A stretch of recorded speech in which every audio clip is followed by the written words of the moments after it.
Have you been sort of in the nitty gritty with Adrien Brody? Because it seems like a very interesting, I wasn't familiar with this, but the play is based on a real man, Nick Yaris, the first person sentenced to death in Pennsylvania, but also was exonerated by DNA evidence. It was a murder and rape that he did not commit back in the 80s in Pennsylvania. Yeah. And so obviously this is going to be, I'm assuming maybe, are you his lawyer or sort of, can you give us a little bit or? So yeah, Nick spent 22 years on death row for a crime that he didn't commit. And there was a young woman who entered the prison system as a volunteer.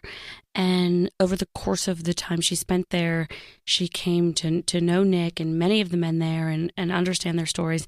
And eventually they fell in love. So they spent 9 years, they married. Oh, wow. They spent just under a decade together. And she was a huge part of eventually getting him exonerated, but preparing his appeals.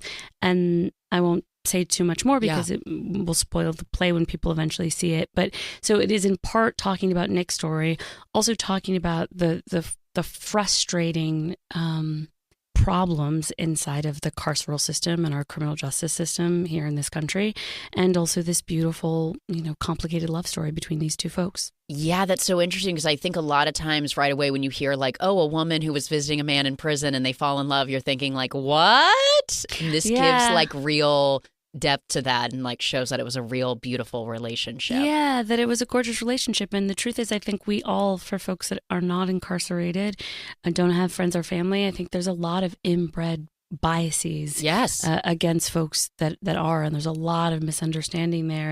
And I know because I've had it myself, and I had the great privilege to have a relationship with someone that was incarcerated, not a romantic relationship, but a friend of mine had a friend who was incarcerated and, said to me, can you speak to him on the phone? Because he doesn't have really anybody on the outside. And it would really be helpful for him to have conversations with people on the outside to really help him feel motivated to get out.